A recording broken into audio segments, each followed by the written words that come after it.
é um texto um pouco longo, mas para depois a gente começar a conversar um pouco sobre ele, que é muito interessante. João 5, de 1 a 18. Só gostaria que você prestasse bem atenção para fazer valer a pena a gente compreender os ensinamentos que a palavra nos traz. Depois disso, ou seja, acontecer alguma coisa antes, havia uma festa entre os judeus e Jesus subiu a Jerusalém. Preste bem atenção. Ora, em Jerusalém, próximo à porta das ovelhas, uma das portas do templo, um tanque chamado em hebreu Betesda, o qual tem 5 alpendres, 5 tanques. Nestes jazia grande multidão de enfermos, cegos, coxos, paralíticos, esperando o movimento das águas. Porquanto um anjo descia em certo tempo ao tanque e agitava a água, e o primeiro que ele descia depois do movimento da água, sarava de qualquer enfermidade que tivesse. Aguarde que eu vou falar um pouquinho depois sobre esse verso 4, porque na realidade isso era apenas uma tradição, não era um fato. Vou mostrar isso com detalhes. E estava ali um homem que havia 38 anos se achava enfermo. E Jesus, vendo este deitado e sabendo Jesus vendo este deitado e sabendo que estava neste estado havia muito tempo, disse-lhe: queres ficar são? O enfermo respondeu: Senhor, não tenho homem algum que, quando a água é agitada, me coloque no tanque, mas enquanto eu vou, desce outro antes de mim. Jesus disse: levanta-te, toma a tua cama e anda. Logo aquele homem ficou são, e tomou a sua cama e partiu. E aquele dia era sábado. Que dia era aquele? Eu não ouvi direito. Que dia era aquele? Sábado. Então, os judeus disseram àquele que tinha sido curado: é sábado, não te é lícito levar a cama. Ordenança da lei. Ali Jesus veio trazer a graça. Conversaremos detalhadamente mais sobre isso. E ele respondeu: aquele que me curou, ele próprio disse: toma a tua cama e anda. Perguntaram-lhe, pois, quem é o homem que te disse: toma a tua cama e anda, no dia de sábado? E o que fora curado não sabia quem era, porque Jesus se havia retirado em razão de naquele lugar haver grande multidão.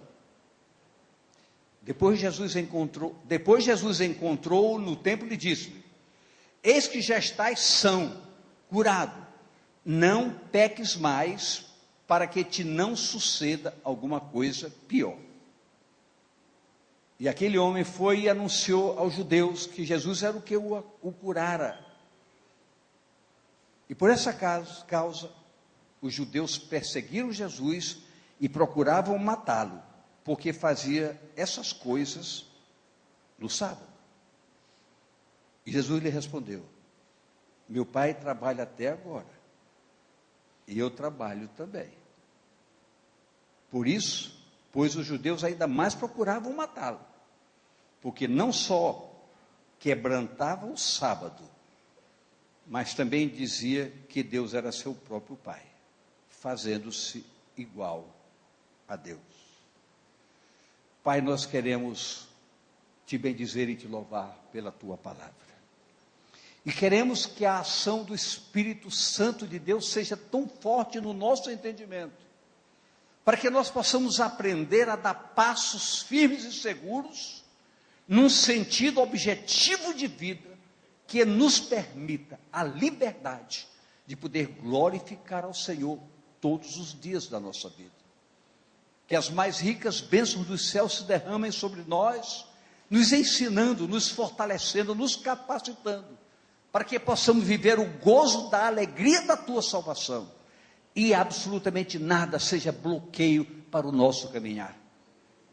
Que a tua bondade, as tuas muitas misericórdias e o direcionamento objetivo do teu Espírito sobre nossas vidas nos permita entender que Jesus veio para nos trazer vida e vida em abundância. E possamos entender ainda mais que sem Ele nada podemos fazer.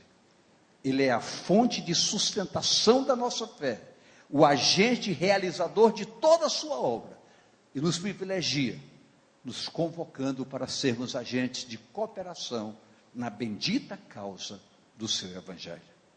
E que nesta noite, maravilhas aconteçam nesse arraial, curas, libertações, transformações, mas acima de tudo, a firmeza por parte de cada um, de um compromisso mais definido mesmo, no que diz respeito às coisas do teu reino.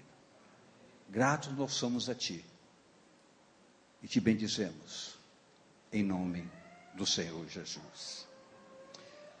Diz o texto, querido, que Jesus subia para Jerusalém para uma festa. Podia ser Pentecostes, festa das cabanas, uma festa, não especifica qual festa.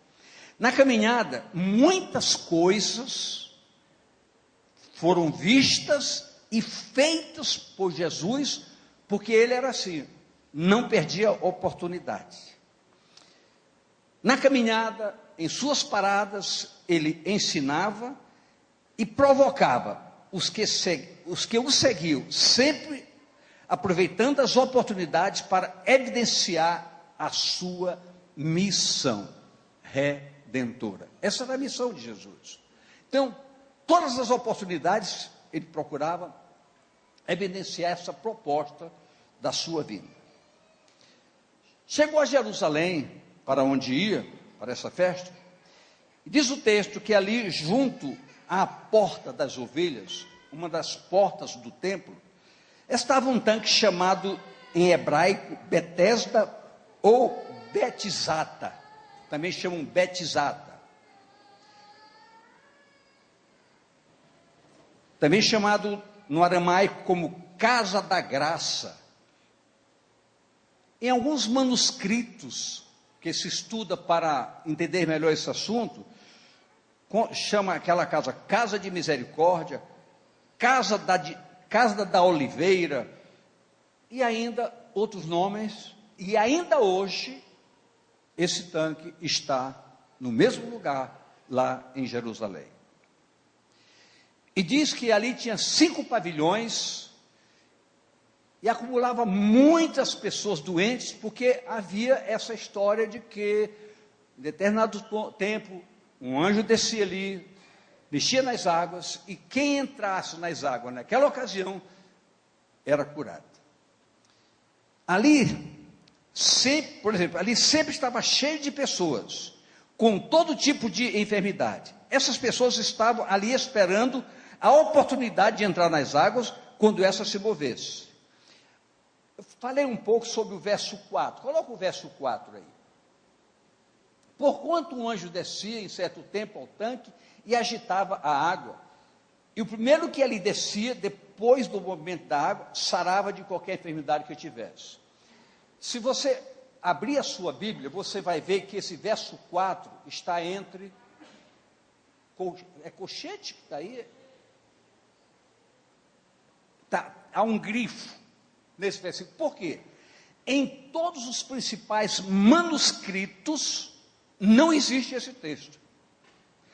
A única vez que esse texto apareceu em algum relato foi no período do ano de 145 a 220 depois de Cristo, por um homem chamado Tertuliano. Mesmo assim ele diz, como tradição, usavam essas prerrogativas. Então a pessoa acreditando ia para lá, só que ali Jesus aproveitou uma grande oportunidade, uma preciosa oportunidade. A multidão esperava, tudo bem.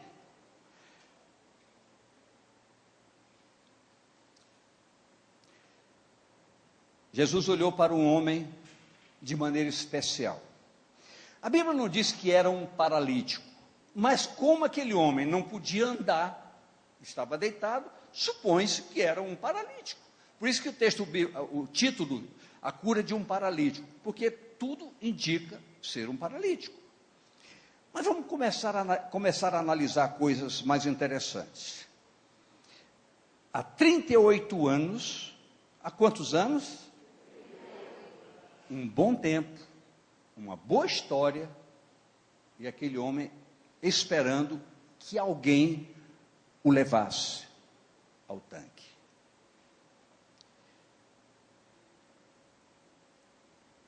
Vendo-o, Jesus perguntou: queres ser curado? Eu gostaria de parar um pouco para que a gente entendesse algumas coisas com mais veemência. Nada acontece em nossas vidas, absolutamente nada, no que diz respeito à ação sobrenatural do poder divino, se nós não quisermos. É preciso que nós queiramos. Quem aqui quer ser salvo?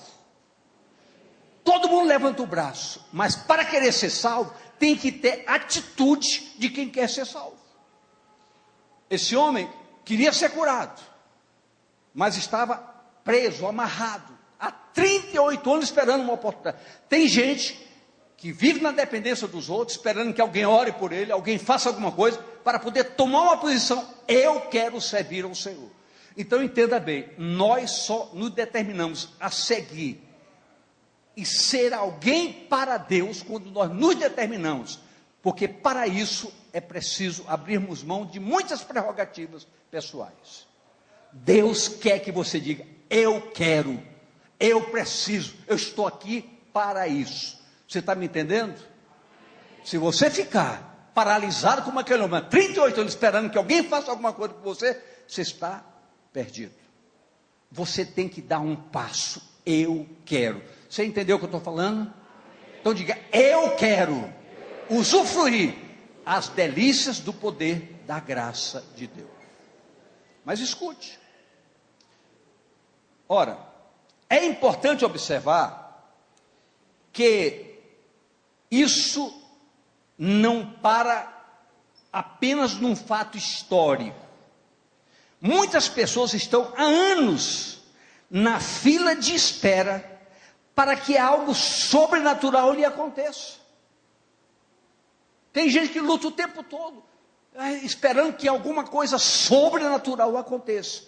Queridos, quem verdadeiramente tem um propósito sério para com Deus, quando você entende que você precisa valorizar a palavra de Deus, você precisa ganhar tempo diariamente, tirar um momento oportuno para meditar, para orar, para buscar a face do Senhor, você entra no sobrenatural e você começa a ver o sobrenatural. O sobrenatural não vai chegar a você, você tem que ir atrás do sobrenatural de Deus. Se você está na fila de espera, coitado de você. Pessoas que efetivamente buscam, não sabemos o que. Não sabemos o que. Porque todo o caminho, o que é que Jesus disse que Ele é? Eu sou caminho, eu sou verdade, eu sou vida. E tem gente que busca e não acha nada, porque não se determina no que quer. Se eu quero servir a Deus, eu tenho que abdicar, o servir coisas que faziam o histórico da minha vida e não cabem mais na minha vida. Se eu quero servir a Deus, Deus vai me dar tudo aquilo que eu preciso para que com alegria eu possa servir. Isso não me impede de luta diária, dificuldade, mas tudo isso se supera numa operação chamada poder sobrenatural do Senhor em nossas vidas. Mas escute,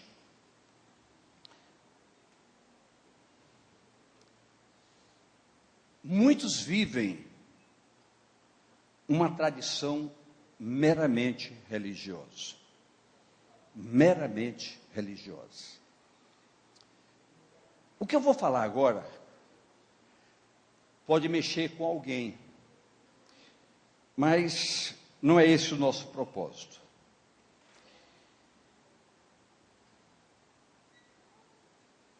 Entrar naquele tanque era apenas uma tradição.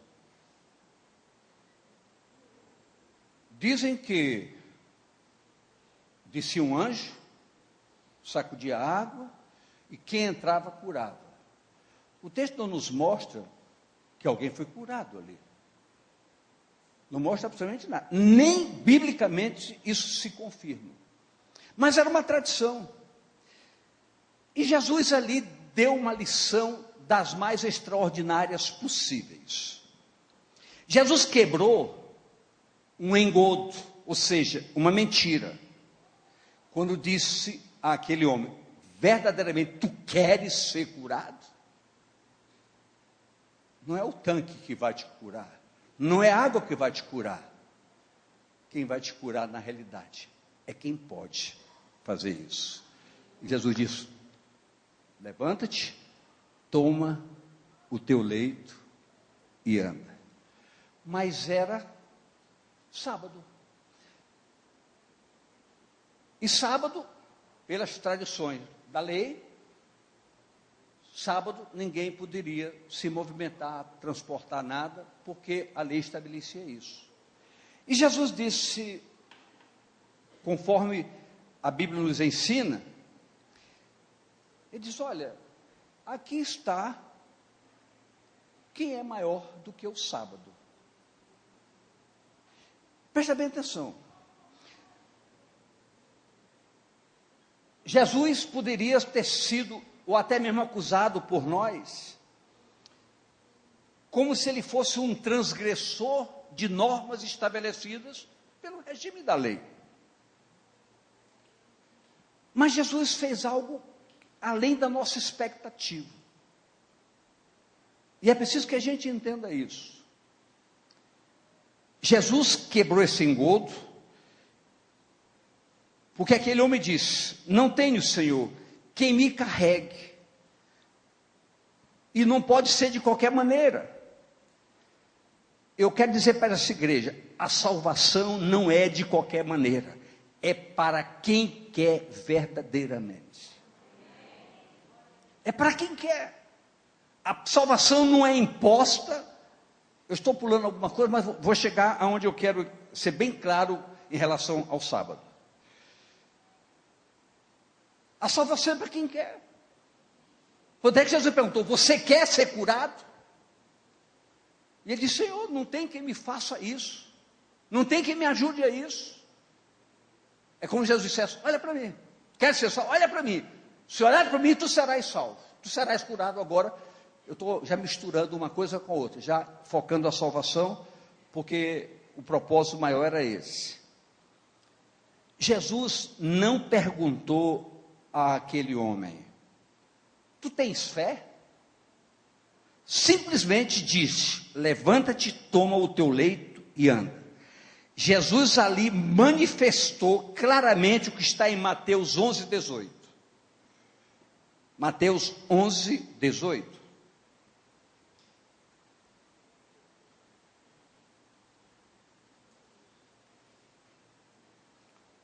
Porque veio João, Mateus 11, 18. Porque veio João, não comendo nem bebendo, e dizem: tem demônio. Não foi esse o texto que eu coloquei, por favor.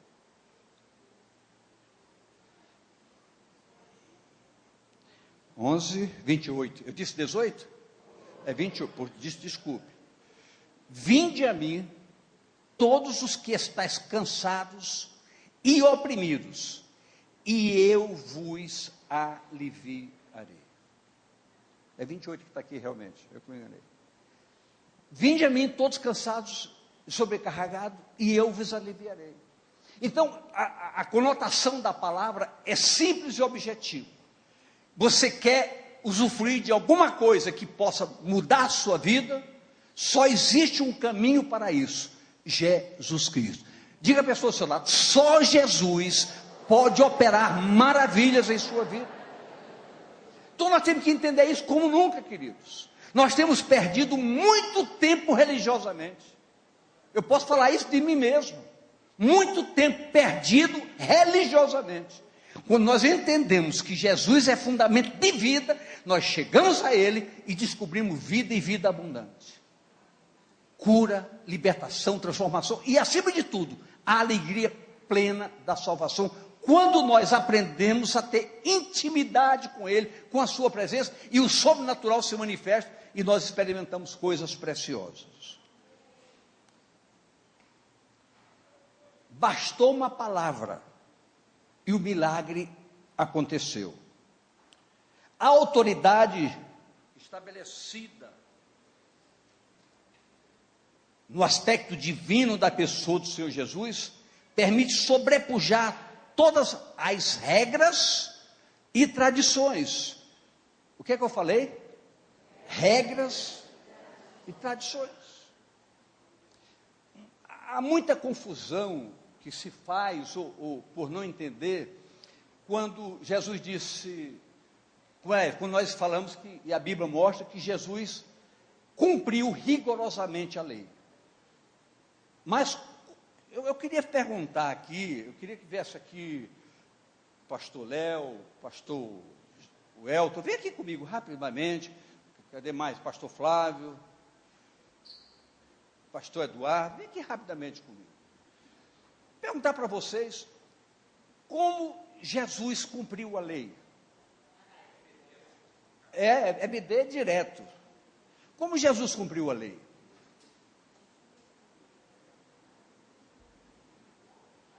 Tantas emoções. Né? Tantas emoções. São várias respostas, mas eu entendo que Jesus cumpre a lei cumprindo a vontade do Pai, né? Em todos os preceitos.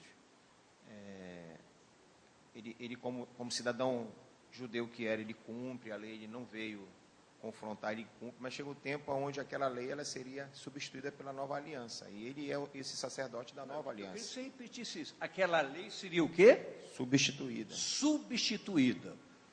O que você diz sobre isso? O que é essa substituição?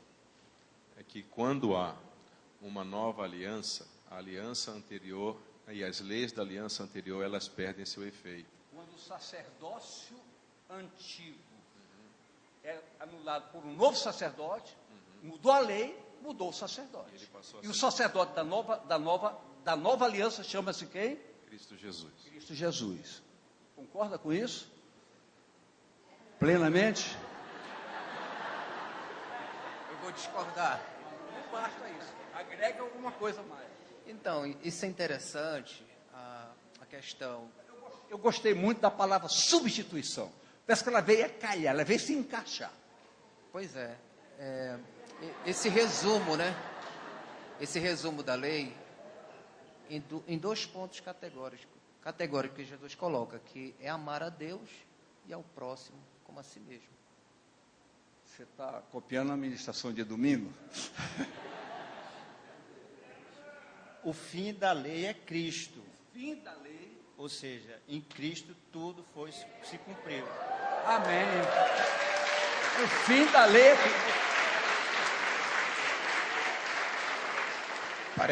Parece uma coisa.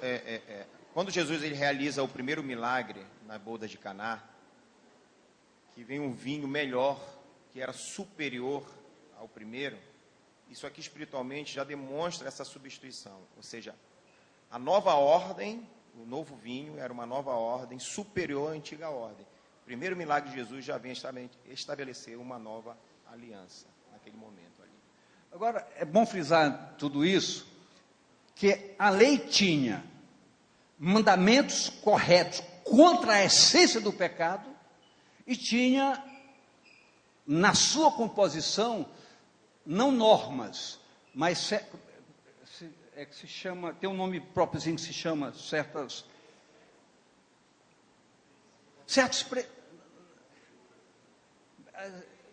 se usa muito no catolicismo isso aí até.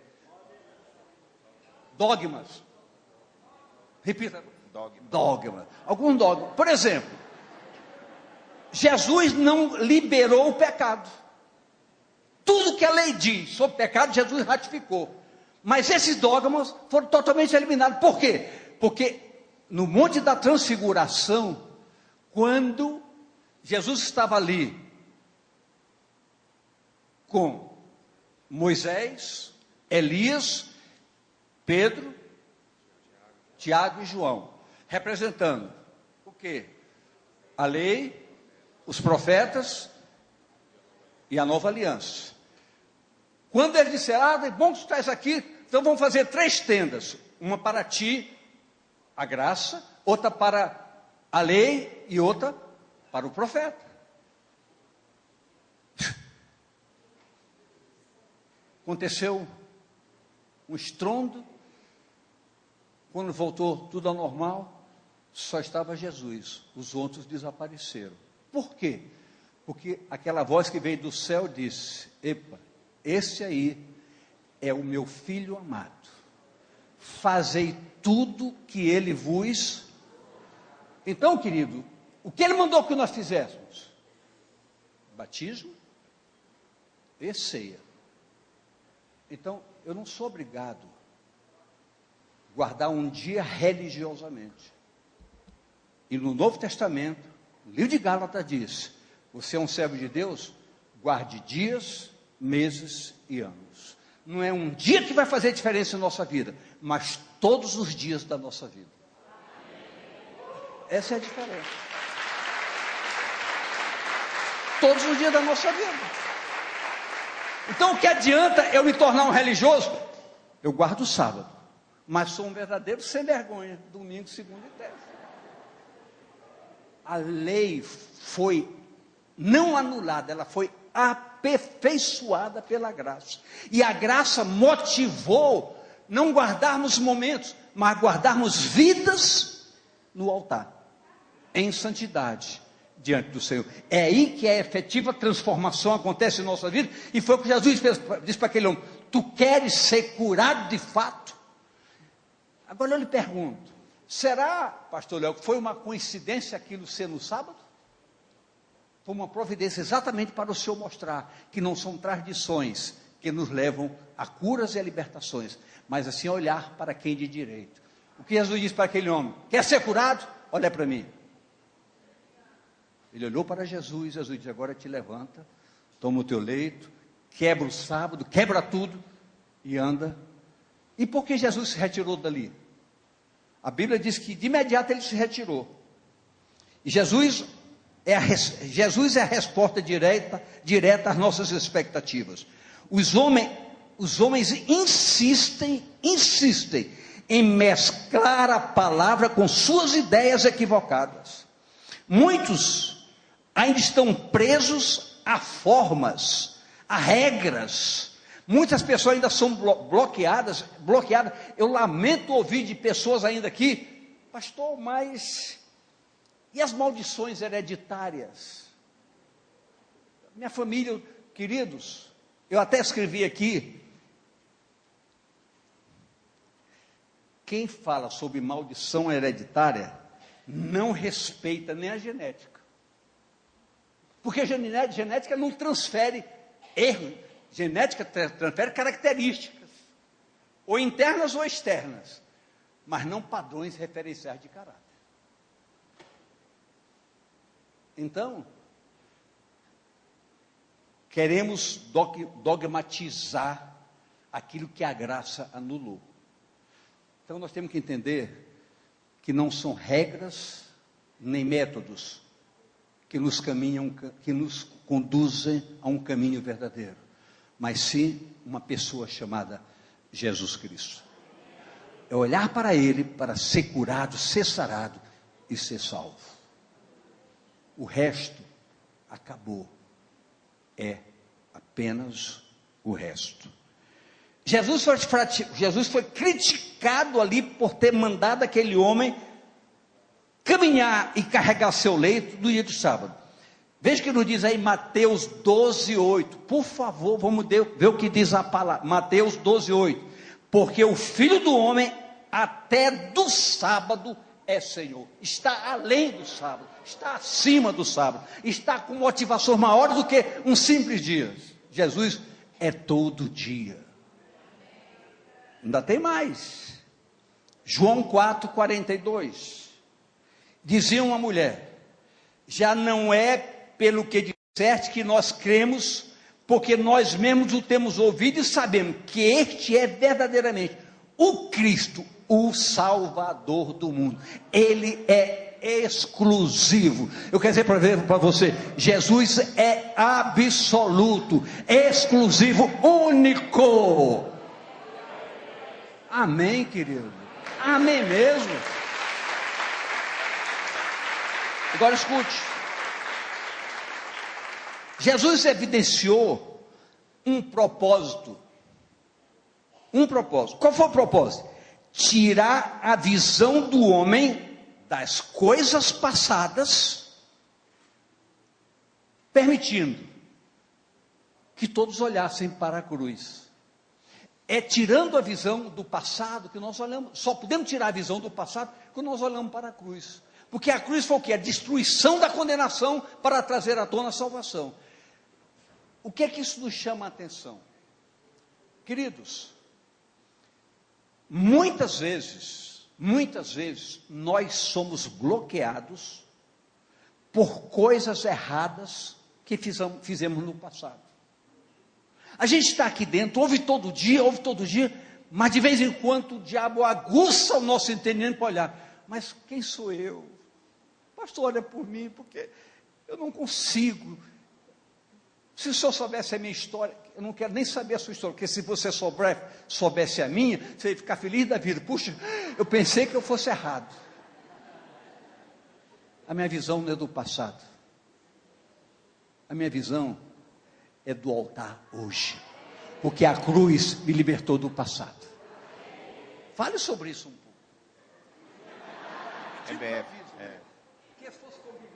É verdade. Sua piada.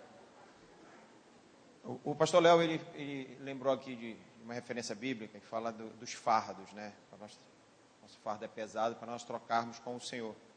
E ali diz que nós encontraremos descanso. Essa palavra descanso ali naquele contexto, descanso para vossas almas, é exatamente o descanso conforme o dia de sábado, ou seja, onde você descansa em Deus literalmente, né? Agora, para nós entendermos essa mudança dessa lei, capítulo 7, 8, 9 e 10 de Hebreus, é muito interessante. Esses 4 capítulos, eles vão te abrir realmente o entendimento de como ocorreu essa mudança, veio a necessidade. Vou ler apenas rapidamente aqui 2 versos. O 7:12 diz assim: pois quando se muda o sacerdócio, necessariamente há mudança também na lei. Tá bom? O 8:7 diz: porque se aquela primeira aliança tivesse sido sem defeito, de maneira alguma estaria sendo buscado lugar para a segunda. Então ela era imperfeita, né? Ela tinha sido suficiente. Pois é. Quando ela diz, já no 8:13, quando ela diz nova, torna antiquada a primeira. Ora, aquilo que se torna antiquado, envelhecido, está prestes a desaparecer. Prestes a desaparecer. Então, qual é o fundamento de tudo isso? Está sendo muito claro o que a palavra diz.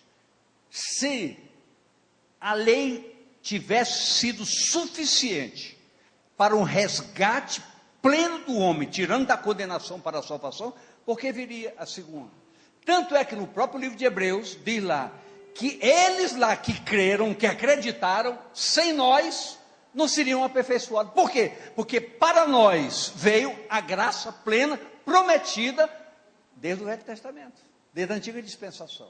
Então a graça se manifestou, o que é que a palavra diz? A graça se manifestou salvadora a todos os homens, ou seja, os de agora e os de antes.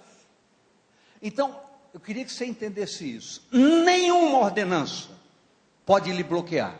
A graça de Deus anula tudo isso e diz: eu sou o teu Salvador, eu sou o Senhor da tua vida, ninguém te arrebatará da minha mão, porque eu te amei, te busquei, te arranquei do pecado, te dei vida e te dou vida em abundância. Jesus é o único e verdadeiro caminho.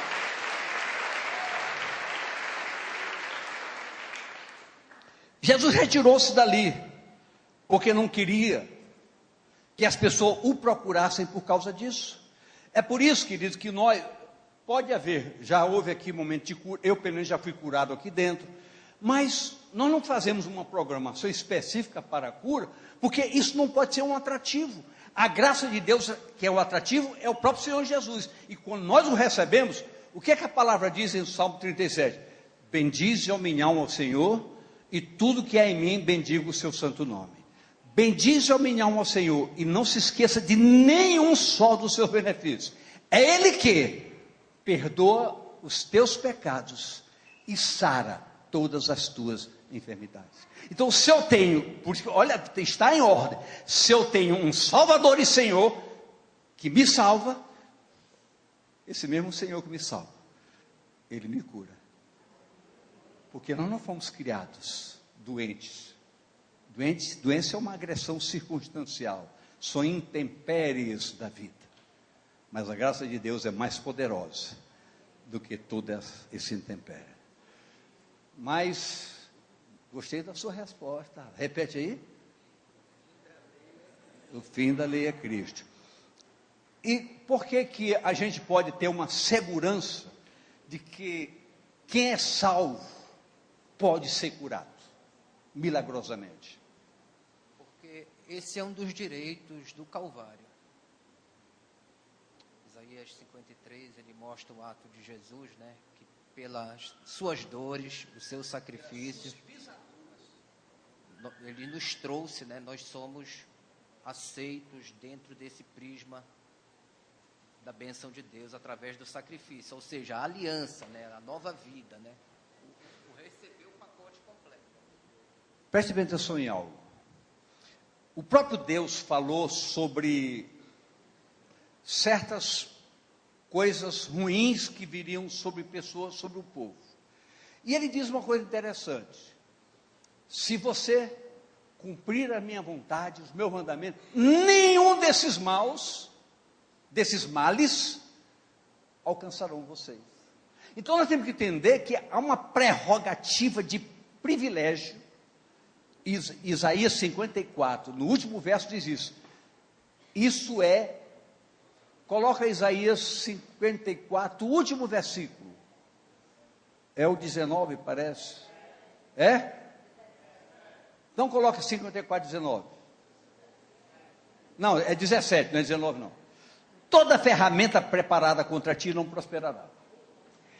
Toda língua que se levantar contra ti em juízo, tu a condenarás. Esta é a herança dos servos do Senhor e a sua justiça que vem de mim, diz o Senhor. Então, nós temos direitos sobre todo o bem-estar. Direitos. E é um direito que de mim procede. E o Senhor diz na sua palavra, lá em Malaquias, que nós somos um particular tesouro. Meninos dos olhos do Senhor.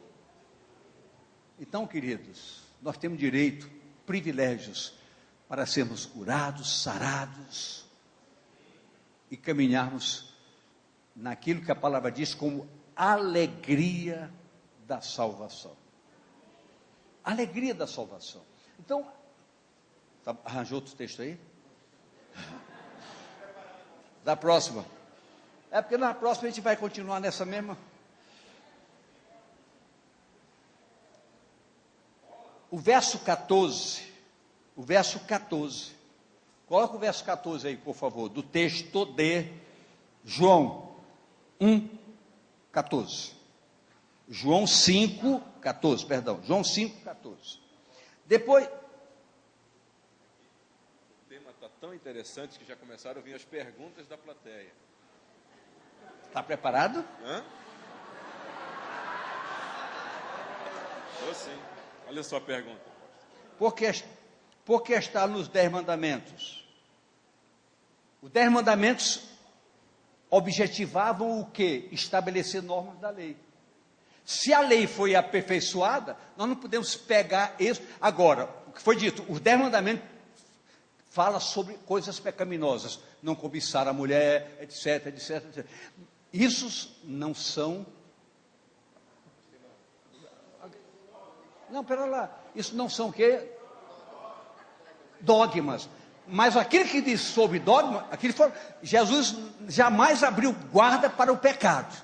Mas os dogmas foram eliminados, porque eles não são suficientes para salvar. Se o dogma salvasse, eu ia ser sem vergonha. Segunda, terça, quarta, quinta, sexta, santo, sábado, e estou salvo.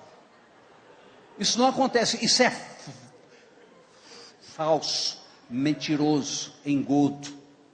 Então, os 10 mandamentos, dados com que objetivo? Para estabelecer, normatizar a lei, que serviu, conforme diz lá no livro de Gálatas, de trampolim para chegarmos à graça. Trampolim, apenas ela não foi suficiente. Então não são dogmas que me salvam.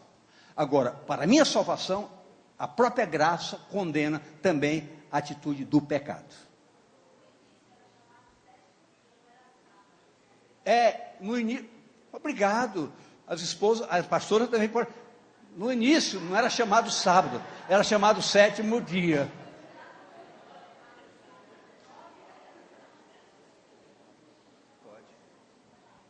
Vai virar uma aula, né? Assim, mas ó.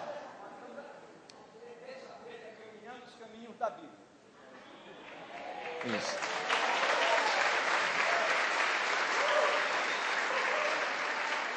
Duas coisinhas. Em alguns momentos a palavra de Deus fala assim: isso é mandamento perpétuo. Perpétuo. Aí a pessoa se apega a essa palavra, então é perpétuo, não muda. Assim como ainda há pouco o pastor Monteiro fez uma observação de um versículo entre colchetes, que é onde os manuscritos mais antigos ali não se encontram. Né? A Bíblia, ela é uma transliteração, ela não é uma tradução exata para a nossa língua. Existem palavras lá do hebraico, do grego, que eles tentaram colocar palavras mais próximas à nossa língua portuguesa. Mas o correto, os grandes biblistas, eles sabem que a palavra correta, é por isso que existem algumas Bíblias hoje em dia que estão sendo revisadas, porque onde há perpétuo, na verdade, essa palavra perpétua, o mais correto não seria aparecer perpétuo, mas sim eras, porque esse perpétuo lá no original ele quer dizer era. A era ela tem um dia para terminar, ela começa e termina.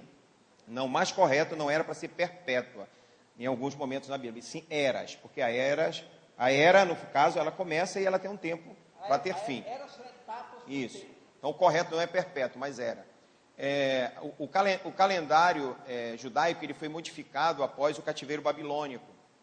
O cativeiro babilônico era uma semana de 10 dias, para você ter uma ideia, de 10 dias. Por que passou a ser, então, os nomes que nós conhecemos hoje? Porque a Bíblia fala, era primeiro dia, segundo dia, terceiro, 7º dia, não falava segunda-feira, terça-feira, 7º dia. Então, foi uma influência do calendário babilônico, esses nomes. Inclusive, a palavra sábado, que veio para a nossa semana, né? Influência do calendário babilônico, é um dia onde era o dia de apaziguar deuses. Sabaô, era dia de apaziguar deuses. Então as pessoas naquele dia, naquele sábado, elas iam nas feiras, por isso que o sábado é o dia de ir na feira. A gente ainda tem esse princípio de sábado é o dia de ir na feira. Porque era o dia que eles iam na feira. Então o sábado era o dia onde os babilônicos, eles iam nas feiras e eles compravam os alimentos para sacrificar a esse Deus, porque era o dia de apaziguar Deus. Então a palavra sábado, lá no original, o significado da palavra sábado é dia de apaziguar deuses. Então eram oferendas compradas na feira para apaziguar aquele Deus. Então nem o nome bíblico é, o nome totalmente influenciado pelo calendário babilônico. Ok? Seria 7º dia o correto. Então essa colocação, essa pergunta que a pessoa fez, e por que os 10 mandamentos, foi uma pergunta extremamente lógica. Só que os 10 mandamentos foram estabelecidos para o rigor da lei naquele tempo. Tanto é que quem cumprisse 9, não cumprisse o 10º, estava liquidado. Por isso que veio a graça. Porque ninguém seria capaz de cumprir os 10. Ninguém. Então, mas foi ali, aquilo foi um alerta, foi um sinal vermelho de orientação para todos nós. Jesus abdicou, revogou todas as ordenanças, mas estabeleceu rigor contra o pecado. muito mais sério do que a gente pensa. Então, queridos, nos chama a atenção o verso 14, já colocou lá? Depois Jesus encontrou no templo e disse: eis que estais são, não peques, olha só, olha o que Jesus disse, não peques mais. Ele não disse, guarda isso, guarda aquilo, ele disse, não peques mais, para que não te suceda alguma coisa pior. Isso nos chama a atenção, porque Jesus abriu a porta para aquele homem. Você está curado, você pode ser salvo. Não entre no pecado para que não lhe aconteça coisa pior. Estás curado, vai e não peques mais para que não te suceda coisa pior. Ora, queridos, é bom a gente entender, porque nós já fomos perguntados, por que nós não fazemos cultos específicos para realizar curas e outras coisas mais? Porque isso não é a motivação do culto. Isso é consequência de um verdadeiro culto pessoal. Por quê? Eu pergunto para você, quem aqui veio ao culto hoje à noite? Quem aqui veio ao culto hoje à noite? Todo mundo está com medo de levantar o braço. É porque na realidade nós temos que entender que aqui nós não estamos no culto, aqui nós somos o culto. Então, como nós somos o culto, essas prerrogativas nos são dadas por graça da parte de Deus para conosco. Então nós somos o culto. Então, como nós somos o culto, adorando ao Senhor, quando adoramos o Senhor, tudo pode acontecer. E a Bíblia diz, quando Jesus se manifestava, cego via, coxo andava, morto ressuscitava. Então você pode estar aqui hoje com a maior dor, você pode sair daqui sem dor alguma, você pode sair daqui curado em nome de Jesus, porque nós estamos falando sobre a verdade de um evangelho, de um Deus que é poderoso para fazer muito mais do que nós possamos pensar ou imaginar. Esse é o nosso Deus, único e verdadeiro e absoluto. O Senhor sempre nos chama a um novo começo. Eu gostaria que você entendesse isso com muito carinho. Escrevo tudo isso com propósito. O que é um novo começo? É você sair daqui hoje entendendo que muitas coisas precisam ser abdicadas por você e outras devem ser agregadas. Agora eu quero dizer algo. Isso eu li hoje, estou lendo um livro do Atmani, ele disse isso. Quando Deus faz mudança em você, Ele tem muito mais que tirar do que Ele dá. Ele tem muito mais que tirar do que nos dá. Então pense nesse novo começo hoje. Pode ser uma nova história para você, uma nova vida para você. Quando vivemos esse posicionamento verdadeiro, assumido, temos o prazer de caminhar num pleno testemunho de vida. Para encerrar, quero dizer a vocês, agradecendo aos universitários,